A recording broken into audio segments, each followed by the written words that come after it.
Hello, BookTube. All right, we're in my 12K Q&A of a lot of great questions, and clearly we were cursed. Because in part one of this Q&A, one of you asked what stem winding is. What does it mean? What is stem winding? And the Q&A has been cursed with stem winding ever since, so we're going to try and control that in part three. We are up to stevedonoghue. Congrats and sorry. I was one of the Persian hordes, I suppose, since I subbed at 11.8K. Well, you shouldn't be too hard on yourself. That's my job. Because at 11.8, I was still completely certain we'd never hit 12K. If you'd subscribed at 11.9, then you might be guilty. But I guess you are within the 300. Based on your past comments, I estimate that you read over 1,000 books a year. But you seem to avoid sharing the actual figures. Well, wouldn't you? I tell people all the time that if, like for instance, let's say the law finally caught up with you, ne'er-do-wells, and you were thrown in prison, and then you were deemed by prison authorities as, let's face it, you know you would be, completely unsuitable for the general population. So you were thrown in solitary confinement. Or let's say that your solitary confinement had a comfy bed and an endless library. I always tell people, if that were true for you, then you also would read a phenomenal, cartoonish number of books every year. You would do it, because you already have the love of reading. All you lack is the time and opportunity. Well, I have that. I have that time and opportunity. That's the only reason my number is freakishly long. A couple of other reasons, but that's the main one. And the reason that I don't say it is because I don't expect any of you to believe it. Some of you know it.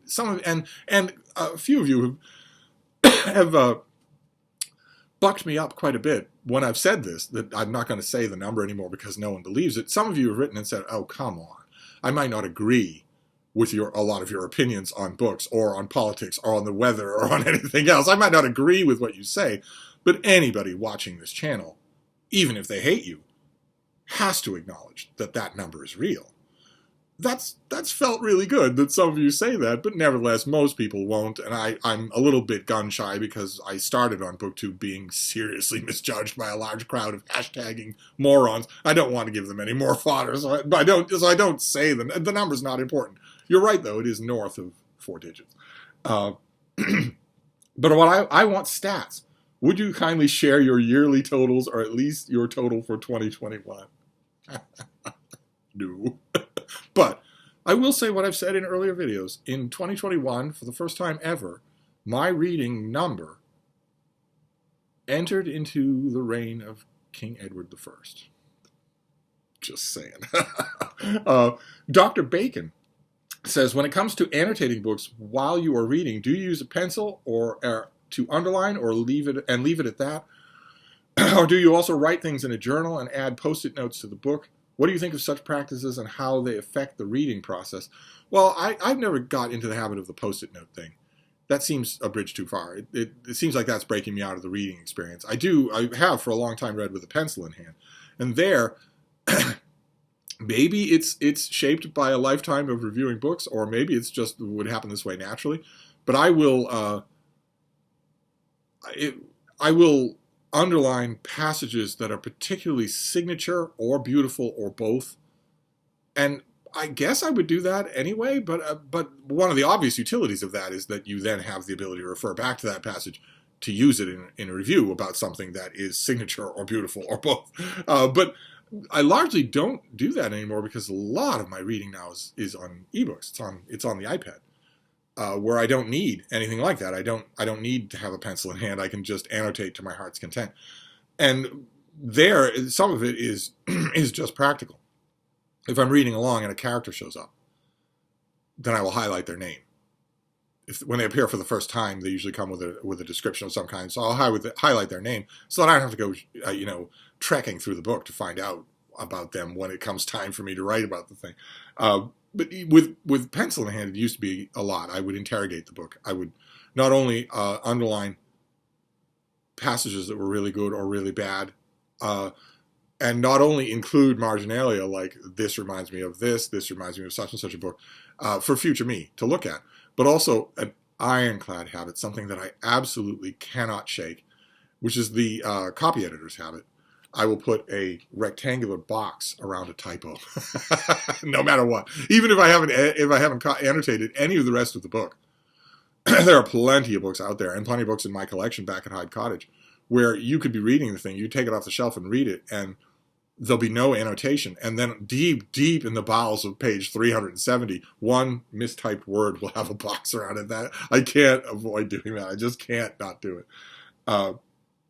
Let's see here. Alan Black says, congratulations on 12K. Number 1, can you recommend a definitive biography of J.R.R. Tolkien, C.S. Lewis, and Virginia Woolf? Well, I've read a lot of biographies. I mean, Tolkien, it would be Humphrey Carter's book, but I imagine everybody says that. I liked it. I could imagine a better book, but I liked it fine. C.S. Lewis I'm a little bit biased because there's an author that I really like named Roger Lancelyn Green, and he wrote a biography of C.S. Lewis. Not anything like the kind of extensive research and scholarship that you would want for a Lewis biography. So again, there have probably been lots that were a lot better. And the same thing is true with Virginia Woolf, only here you do get the scholarship because the great biographer Hermione Lee wrote a big book about Virginia Woolf that I think is just fine. I loved it. Absolutely loved it. Love almost everything that biographer writes, except, ironically enough, the one that I was commissioned to review, or a book on Tom Stoppard. Question number 2. Apart from King of Elfland's Daughter, which is on my TBR this year, are Lord Dunsany's other fantasy works worth reading? Yes, absolutely. Don't neglect the short stories if you can find them, because some of the short stories are lovely, just lovely. Stick with you forever. Number 3, I recently watched a video where you said God Emperor of Dune was your favorite Dune novel. Could you quickly elaborate on why? And what out of the 6 novels do you think is the weakest? Typically, it's said that Dune Messiah is the weakest. I would agree with that, but there are a whole bunch of caveat reasons why. But the reason why God Emperor appeals to me is because it's a character study, an enormously extensive character study. It's more of a character study than it is anything else. There's action in it. There's religious speculation in it. There's all sorts of science fiction in it. But it's mostly a character study. And I don't usually like them, but in this case, the character is at least really interesting. And number 4, if time allows, what are your thoughts on Brexit? Well, time can allow for a thumbnail. We don't have all the time in the world for Brexit. Brexit, which, of course, as an American, is inextricably linked with me with the rise of Donald Trump, since the two things happened at the same time.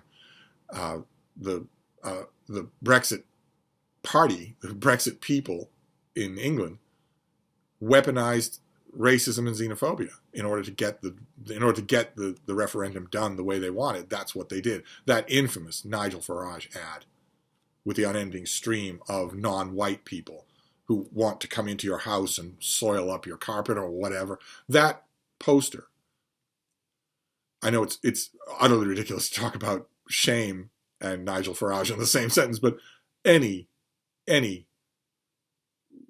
normal, right-thinking, moral person should have been ashamed even to be in the same room with that poster, much less to stand proudly in front of it. I still think about it all the time. That poster, whoever made it was a dark genius because it perfectly encapsulates what racism and xenophobia will drive someone to. That poster is a picture of xenophobia. But the opposite view of Brexit, the view of leave, was we're having our laws and a lot of our civic legislation drafted and dictated from somewhere outside of our electoral control, and that's not right. That's not how we want. Now that we're awake to it, we don't want that to be true. My main problem with Brexit is that the awakening was done through xenophobia and racism. That the fact that the laws were legislated in Brussels was true 40 years ago. And then, you had almost all of the intellectual spectrum of the country saying that Enoch Powell's Rivers of Blood speech was horrifically racist. Just noticing that it's horrifically racist. Then all of a sudden, you have Thatcher, and then the country changes its attitudes, and suddenly the main thing that bothers me about Brexit, of course, if there's a referendum and most people in the UK want to leave the European Union, well, I agree with Peter Hitchens that referendums can be very, very tricky things. But if you know for sure that most people in the UK want to leave the European Union, then they should. But I don't like how it happened, and I don't like the things that it exposed. But it's a long conversation that we could have when you come over to Hyde Cottage for wine and calzones. We will have that conversation at great length. Let's see here. Beth Hendy says, congratulations. I'm curious how your home got the name Hyde Cottage. My surly houseboy gave it that name. I figure since I allow him so little latitude or existence in the world that I might as well adopt it myself. Nick Piccarilli says, condolences on 12K. Number one, what is the best book in the recent wave of mythology retellings? It depends on what you mean by recent. I liked The Song of Achilles, like I think everybody else. I don't think I've ever met anyone who hasn't liked that book. But I would go back a little bit further. Catherine Buettner wrote a book called Alcestis that I thought was very, very beautiful. I thought it was markedly better than most of the retellings that I've had. The modern retellings of myth that I don't understand, that I understand the least, especially the critical acclaim they're getting, are the ones by Pat Barker, an author I really like.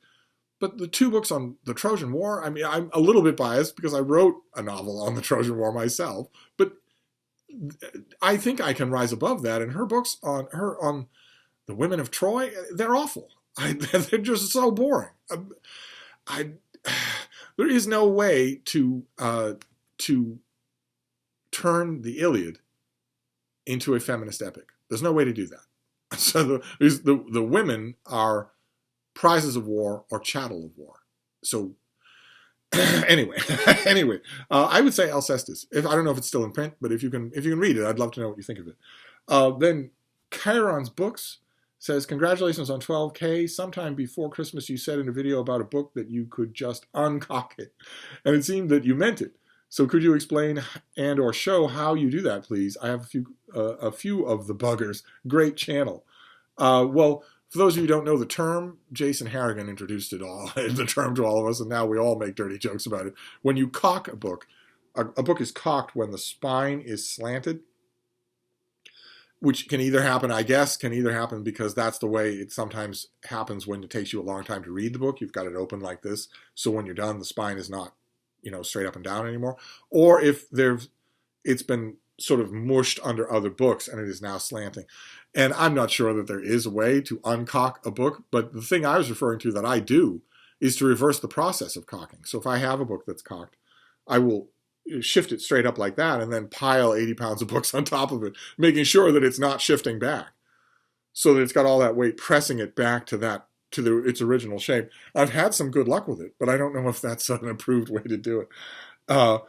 Let's see here. Isaiah Armstrong says, hello, Steve and Bean. Congratulations on 12K. What do you think of Will Durant's 11-volume History of Civilization? Is it worth reading, or would it be better off avoiding it? It is tremendously worth reading. Tremendously. It's fantastic stuff.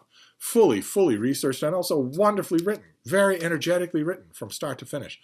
Breaks things up by broad eras, by standout personalities. It's really good narrative history. An amazing accomplishment.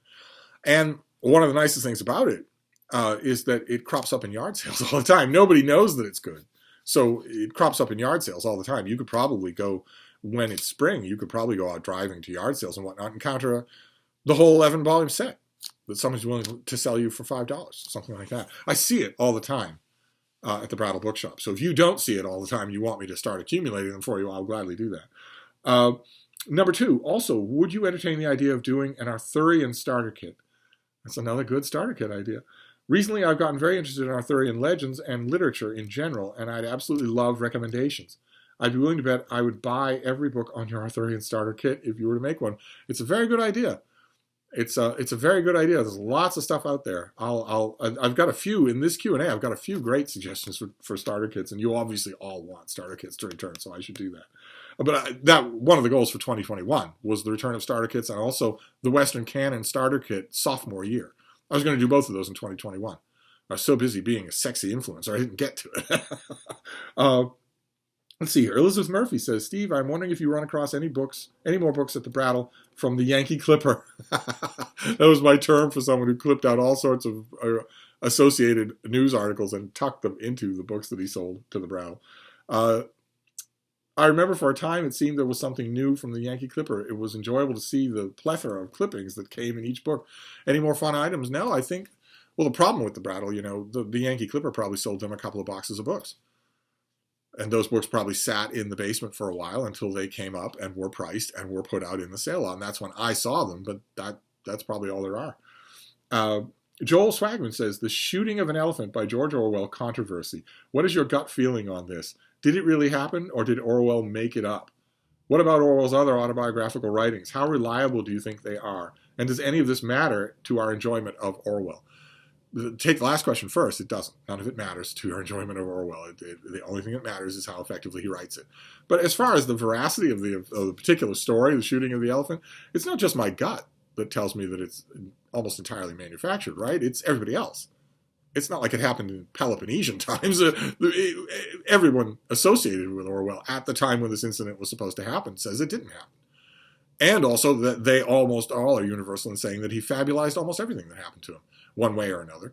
Again, like you mentioned, like we mentioned here, it doesn't affect the brilliance of the essay. But no, I don't think it really happened. Reading This Life says, congrats on 12K. I'm new here, aka 11,987. So you are one of the 300. Don't let me down. Question. Favorite beverage to enjoy while reading? Tea, coffee, or other? Well, my testy answer here is to say that it's not possible to read while to drink anything while you're reading. You have to stop reading, put the book down, and drink something. But that's only a testy answer, and it's a beautiful morning, and we're all friends. So I would say water. Was water one of my options? Other. I guess that would be water. I have a big metal thermos of water that I have with me all the time now.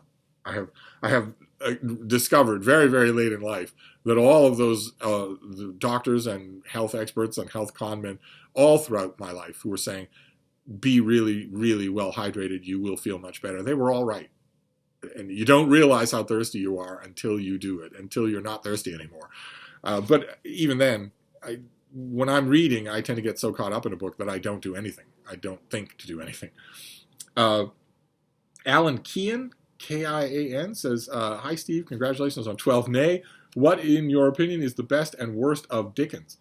I might not be the one to ask, since I'm not on the wavelength of Charles Dickens. I like A Tale of Two Cities. And I find David Copperfield to be almost unbearable. But I don't know that that's the same thing. With this author, I don't know that that's the same thing as saying best and worst. Booknick says, how do you explain not breaking 12,000 sub mark until you brought back Deb? Oh my God, don't give her any ideas. She has a big enough ego as it is, despite my constant efforts to mow it down to size. I did. I brought Deb on and I broke 12K. Well, Greg Canellis says, what one book that you read as a child had the most impact on you? I didn't read books as a child. Came to reading late. So none. Leo Percara says, hello, Steve. Have you ever disliked or even hated a dog or other domestic animal? No, I have. Other domestic animals, there are some cats I'm not fond of, but I've never hated or even disliked a dog. No, not at all. Do you like the Japanese samurai historical fiction of Yoshikawa or Matsuoka or Akutagawa? Yes, I like all three. Yoshikawa, of the three that you list here, Yoshikawa would probably be my favorite. Musashi would probably be my favorite. Let's see here. Maximus Stedich says, Steve, are there any books you can recommend, be they history or biography, that will help one objectively grapple with and understand Freud and Jung? As much as I would like to ignore them, their legacies have permeated into everything, and I want to give them their due diligence. I suppose, yeah, you can read about so do the standard Steve approach, get an overview to both of them on Wikipedia. Then Jung wrote a couple of books that you probably have to read. Freud wrote only a couple of his books that you probably have to read. And then maybe, if you want to go the extra distance, read a Freud biography. Just the basic stuff, an overview, their works, their signature works, not all of their works, their signature works, and then, a biography if you want to go a little deeper into who they were. KBM says, hi, Steve, if this is too personal, please forgive me and disconsider the question. But if not, could you talk about your experiences on how to deal with the loss of your dogs throughout the years? In my understanding, you had many dogs, and that comes with the inevitable loss. Yes, indeed. I lost 3 dogs from my childhood to now, all due to old age. And since the last one died, I still can't welcome another dog because of the idea of losing them again. Can you talk about how it is for you? Yes, I can. I've not only talked about it on this channel, but some of you have gone through it with me. I started this channel with two very old dogs who sickened and slowly started to die while I was making videos every day. And I was upbeat with them and happy with them. I was happy to have them with me, but I could see what was coming the whole time. You know what I'm talking about. All dog owners know what I'm talking about. You know what's coming. And it is brutal. There's no way to soften it. People try to soften it. They talk about the rainbow bridge and whatnot. They get their dog's ashes or their dog's paw prints in an attempt to soften the pain of it. But there is no real way to soften the pain. They give you everything. And if you're a normally well-adjusted emotional human being, you then, in response, give them everything. But they age 5 times faster than you do. So you're going to lose them, many of them in your life. I've lost many, many, many dogs in my life because I've often had many dogs. So my number is higher even than you might think. And I don't have anything comforting to say here. It's hard. It's really, really hard. And the hardest part of it is that your duty is you know what your duty is to these beings, these friends of yours, while they're alive and in good health, right? You know what your duty is to them for those years. It's to provide them with love, comfort, acceptance, and to create a secure world where they are not the victims of the random cruelties of the world like so many people and animals are. You create a world that shields them from those cruelties, those random cruelties. And the hardest part about losing them is that your duty extends right to the end. You don't get to give up when the going gets hard. You don't. Plenty of dog owners do. I've seen them bring their dogs into animal shelters. An old white-faced blind dog brought into an animal shelter because he's crapping everywhere, because he can't remember where he peed or something like that. I just shudder. I tried when I used to do it. When I used to do intake like that, I tried not even to look at them. Those humans. I would just ask them the normal questions, get them out of there as fast as possible. But conscientious dog people know that your duty extends all the way to the end. It means you are going to suffer that pain in order to shield them right to the end. And that's just hard. There's no way to sugarcoat that. There's no way that isn't hard. The one part of your question that I want to strongly disagree with, you're going to see it coming a mile away, is that part. I hear this all the time from people, that you can't face the idea of letting another dog in your life because you know you're going to lose that dog. I've heard this from many, many dog people. It is totally wrong. Totally wrong. You are, in a small but very palpable way, you are betraying the very instincts that I just talked about to shield your dog from harm, to suffuse your dog with love. If you say, all right, when you go, I'm not going to do that with anyone else, including the people who need it, the people who need me, you're betraying those things. It's perfectly natural. I know what it feels like, but you must not do that. The best possible cure for the fear of losing a dog, by getting a new dog and losing them, is to get a new dog. If you get a new dog, the fear will fade into the background, as it does every time. You know, because you've had multiple dogs. You get a dog knowing they're going to die. But that knowledge, that fear, fades into the background, because all of a sudden you're having the time of your life and you're teaching them that all is well, that they can trust you, that they will get what they want. You're cuddling with them and giving them things. That puts the fear into the background where it belongs. You must not let that fear rule you. There are dogs out there who need you. Hundreds and hundreds of thousands of dogs out there who need you. Don't profane the experience of having been a loving, caring dog person by withholding that love and care from the next dog who needs you. There is no way to get around the pain of it. So just take the pain of it. It's worth it. I'm sure you would agree that it's worth it. So just suck it up and take the pain of it. The pain is the price for all the rest of it. It's a high price, but you can do it. You can absolutely do it. It didn't break you any of those other times. It won't break you next time either. It'll just hurt. But think about the previous dogs that you've had that you mentioned in this question. Is the only thing that you remember about them the pain of losing them? No. You remember all the wonderful times. You remember all the wonderful times. So don't let the pain of losing them govern that experience. My advice to you would be go and get another dog today.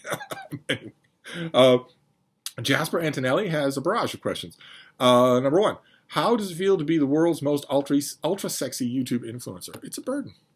It's quite a burden.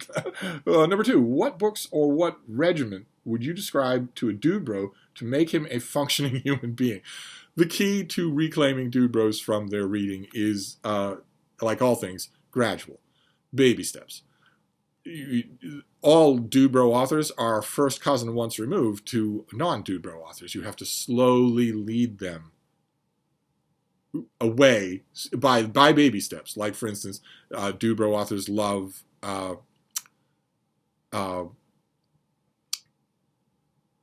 Murakami. Dude bro authors love Murakami. They don't love his work. I'm 100% convinced they don't love his work. But they love how much of a dude he is. He has t-shirts. He goes running. He appears to hate women. So they love that about him. And so they have all of his books on the shelf behind them. And they might even have convinced themselves that they've read those books and that they like them. But the key is not to say, no, you need to read George Eliot. That won't work at all. That going to 0 to 60 like that won't work at all. Instead, if they like Murakami, then you lead them by baby steps to Mishima. And that they will start, when they read those books, the books will do the work. The books are perfectly capable of capturing a reader. They are powerful enough to do that anyway. Once they realize the kinds of things they can get in something that is still familiar territory, they'll start to like encountering those things. Once you do that, then you can move on to Kawabata or Tanizaki. Then all of a sudden you're in world literature. You're in fully nuanced, fully adult, non-pigeonholed literature, and you can take them from there laterally to any literature, and they'll never go back. They'll never go back. Question number 3. If dogs could read, what books would you recommend to Frida? I don't want dogs to read at all. I'm happy that they can't.